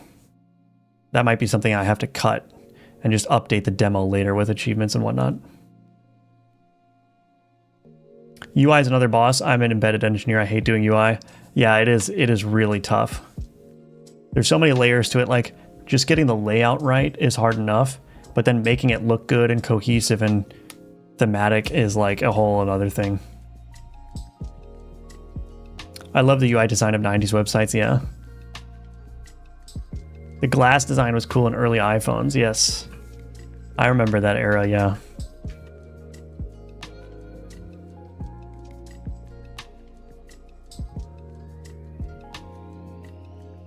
Cool. This is looking pretty good.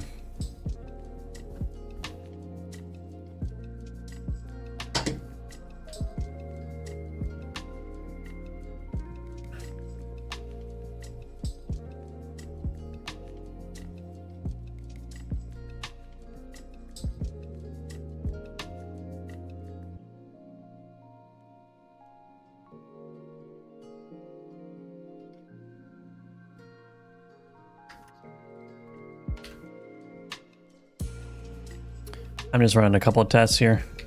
Give myself 3 gold.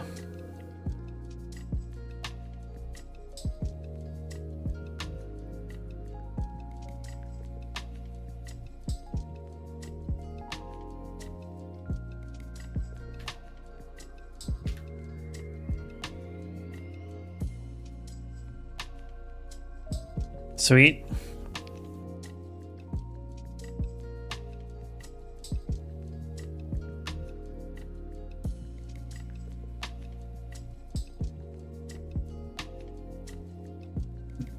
Yeah. Looking good. Seems like you're very, very good at particles. Thank you. Yeah, I mean, I think I need to do like a video tutorial on how I approach particle design, generally speaking. You'd be amazed at how much you can get away with. Like all the particles in my game here, they all use the same particle texture. They all use just this. Just a bunch of random blobs drawn here. And because the game is pixelated, it's low resolution, you can do a lot of things with those simple blobs to create some relatively complex particle systems. But yeah, I got a lot of stuff that I want to do for videos, and that's one of them is particles. Oops, looks sick. Thank you. Yeah, that looks so much better. Maybe I'll show you what the old screen looked like. Let's see if, let me commit what I got. I'm doing this on a separate branch, so I'll just be able to switch over to the master branch and then show you what's up.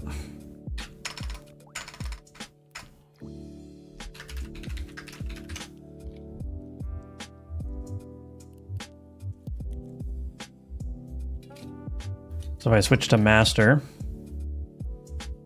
I can show you now. So this is what it used to look like.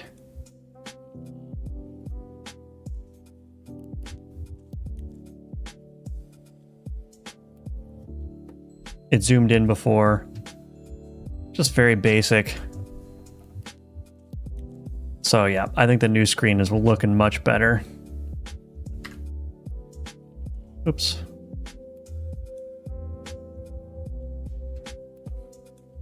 Dang it.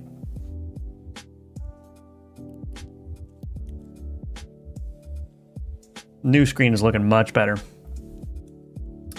How about having gold equal to the collected amount?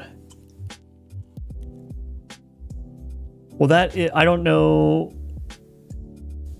I don't know what you mean, because yeah, the gold animation does match the collected amount.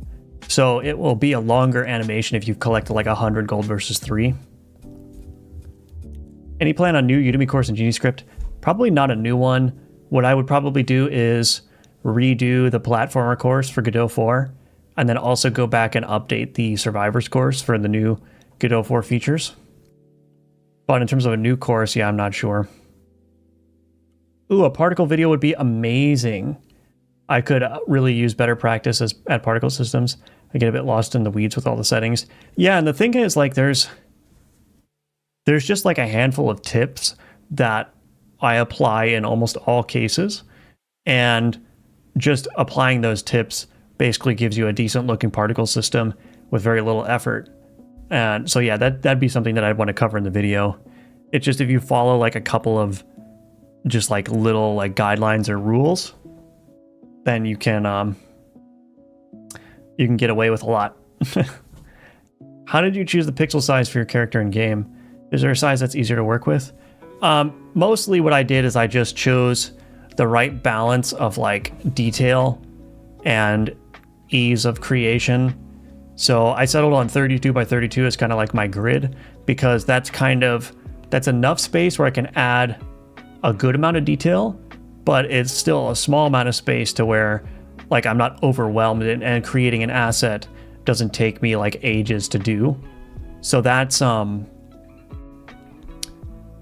kind of how I chose it.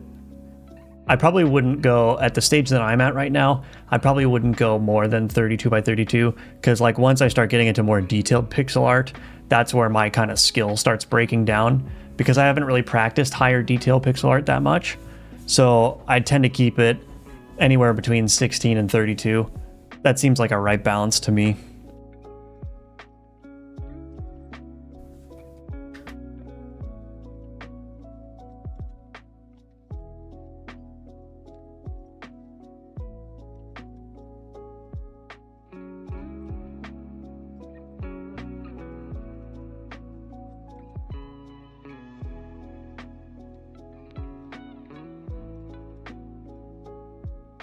Do a little bit of a playthrough here.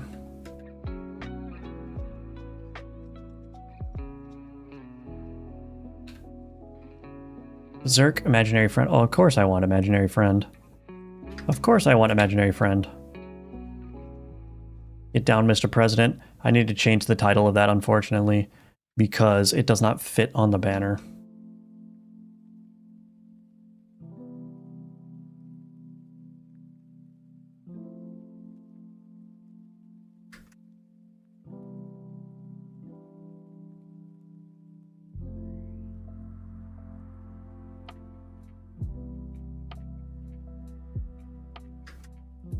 Ooh, there's a rune. Boom.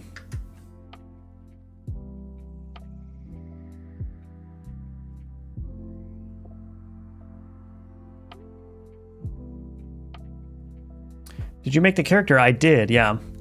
I probably will update him a little bit. I'm still a bit confused with window size and window stretch in Godot. Can you explain it maybe? Yeah, I'm a little bit confused by it still too. So it's a confusing system.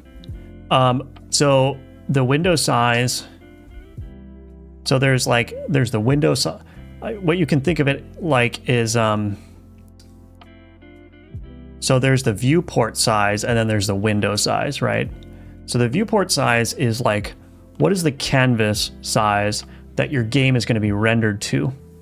And then the stretch mode determines how that canvas is scaled to fit the window. So if you've got the viewport stretch mode, What that means is that it's going to preserve the pixelated nature of the viewport width and height, and it's literally just going to scale it up. And that's how you do like a pixel game, right? You render it to a low resolution, and then you scale that up to fit the size of the window. But if you've got something like canvas items, then that works more so like it will just modify the viewport width and viewport height to have the same resolution as the window. And so that makes essentially more pixels available for rendering. This is the way that I understand it. I'm sure I'm like not using the right technical terms or whatever, but you get crisper, like if you're making a pixel game, but you use viewport canvas, or if you use canvas items, you're not going to get a chunky pixelated look because there's actually more pixels available to render to, so you get sharper rotations and whatnot. And then, yeah, so that's basically the gist of it. So the window size can be different from the viewport size, but you really only notice that when you're using the viewport stretch mode. The disabled mode, as far as I can tell, that basically just ignores the viewport width and height, and just uses the window size as the viewport width and height. So again, I'm not familiar with the intricate details of how this all works, but that's my very like high level understanding of that. So I hope that helps at least a little bit.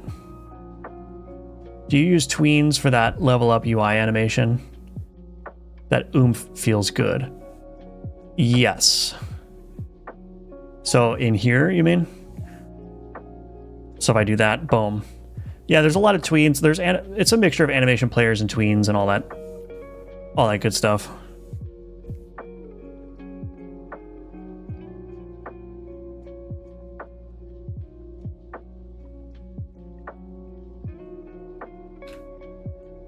Yeah, tweens are really good.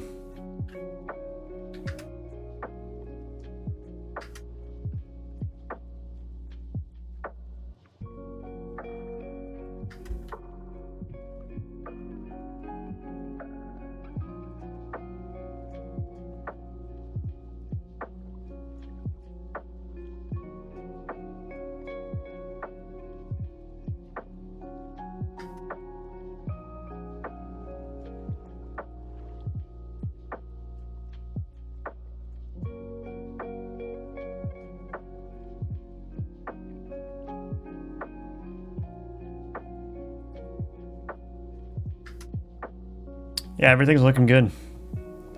Everything's looking good.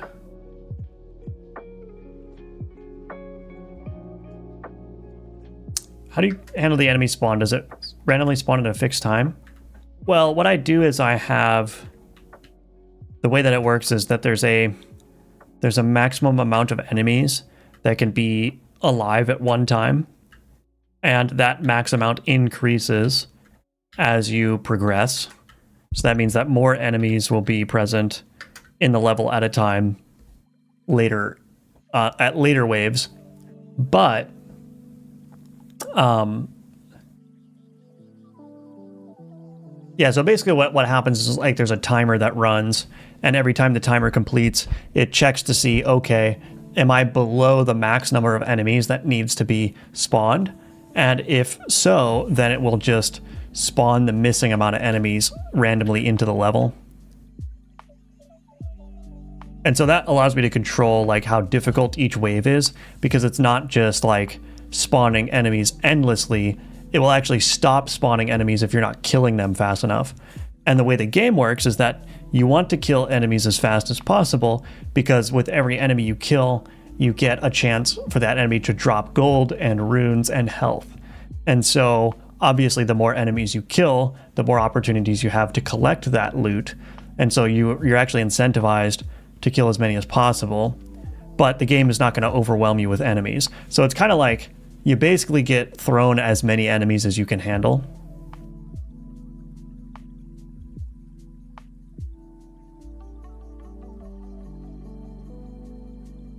Does every type of enemy count as one no matter how light or heavy they are? Yes. And the way that I kind of balance out how many of each enemy are spawned is I actually have like a loot table where each enemy has their own weight in that loot table. And so that means that certain enemies are going to be more common than other enemies. And when it goes to spawn enemies that it needs to spawn, it just picks them randomly from that loot table according to their weights. So it's not like I'm maintaining an exact ratio, but over time, like there's going to be a certain average amount of this type of enemy at this wave and so on and so forth. In conjunction with the easing cheat sheet, you can get some awesome animation interpolation. Yes, absolutely.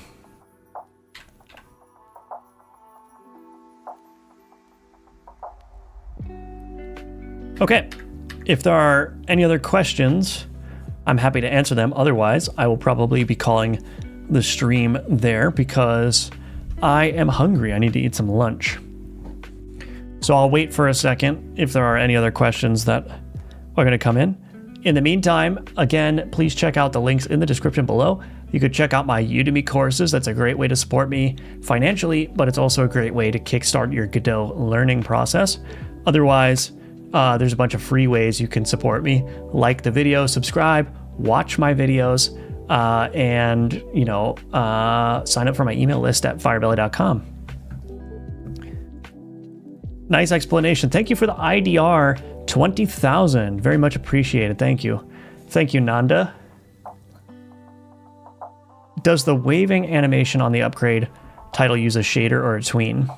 The wave looks cool too. You cooked, my man. Thank you. Yeah, that's a shader. So basically it's just a sine. The way that it works, if I'm recalling the shader correctly, is that it's a sine wave that uses the time like constant. So there's a time constant that gets passed into the shader, and it basically just determines a sine offset based on that constant. And then based on that sine value, I just modify the UV position. Let me see if I can pull it up.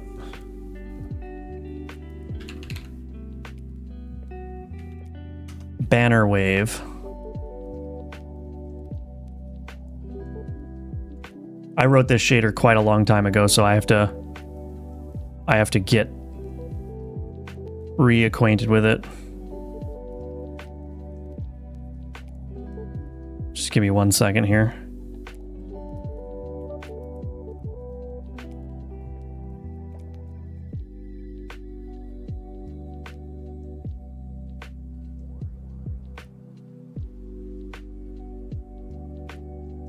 Sorry, got some messages to check out here. Okay. So in here, yeah, so this wave offset, there's a vector 2. It's doing 0 in the X, and in the Y, it's basically just taking, so this is the UV offset essentially. It's taking the sine of the time value times some kind of scalar with the plus the screen UVX times 30. I don't know what any of that does. Times wave amplitude. So yeah, basically this is just getting some kind of offset here for the wave. Yeah, I don't know. All this math must be necessary, but honestly, I don't know what any of this is doing specifically. So sorry that's not super helpful, but yeah, it's basically just modifying the UV position of the texture based on that sine wave. That's the sort of gist of it. Streaming tomorrow, we'll see. I thought I probably, well, yeah, I probably won't actually stream tomorrow because I've got company coming over. I probably won't be streaming on weekends anymore. So I'll probably just keep my streaming relegated to weekdays. What would you charge for a mentorship or just like an accountability buddy? I actually had this question come up earlier in this stream. I'm not going to be doing any mentorships or anything like that, just because it's not, I have to be careful of how I spend my time. And so I've got, time is a very limited resource for me. So I have to manage that very carefully. And unfortunately, I don't have room to do things like mentorships or accountability buddies. But there are things that I want to do that could potentially bring that into the public, like with the YouTube channel. So I mentioned earlier that I'd like to start doing like a code review series where you guys can support your game projects to me and ask me to do a code review, and then I will create a YouTube video where I go in and I look at the game project and I give advice on what I would change or what's done well, or, you know, if you have a question about how to implement something, maybe I would do like my own implementation of it, but in a YouTube video so that other people can see it as well. And so you get the benefit out of sort of like a quote unquote mentorship, but then all of the audience can also learn from it as well. So that's something that I would like to do, probably starting sometime next year. But again, it kind of depends on how my time is shaping up, what my budget constraints are, you know, and all that stuff. You're welcome. Yeah, I mean, if you wanna, you could just probably copy it. I don't know. It's probably not gonna be 100% translatable, but yeah. Totally understandable. Yeah, thank you. Is your stream 10 to 12 weekdays usually? Yeah, that's kind of the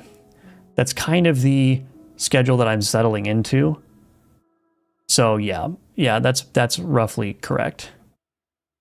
Yes, please. Yeah, a lot of people like that code review idea, so definitely something that I want to do. Seen a few other streamers do that and it's so interesting. Yeah, I would like, I think it will be very, very useful. Hey, thank you, Tupo, for the $3. Very much appreciate that. Thank you, thank you.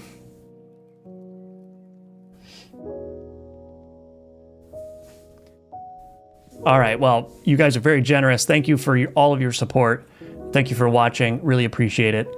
And yeah, so it's Friday, so I'll probably be back streaming on Monday at around, oh wait, no, I can't stream on Monday. I'm sorry, I have an appointment to go to. So probably we'll be streaming on Tuesday, starting around 10 Eastern time. And let's see, is the outline shader the circular one? The circular one? I don't know what you're referring to by the circular one.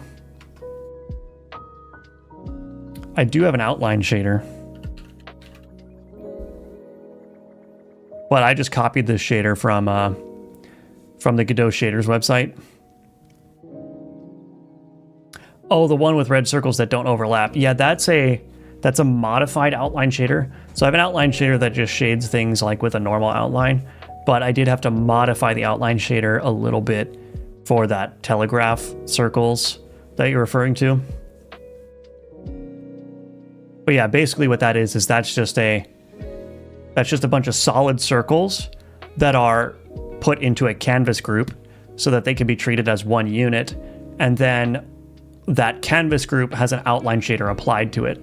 So when you've got two circles overlapping like that, you end up with an outline that just goes around the outside of them because they're treated as one unit. So that's how I approach that, yeah. All right, I gotta get going now, but thank you all again for watching. And again, check out the links in the description below. Thank you everyone for the super chats and for everyone for chatting and lurking and watching my content, all that stuff. The support is very much appreciated. And hit that notification bell to be notified when I'm streaming next. And I hope to see you all in the next stream. So have a good day, everyone, and I'll talk to you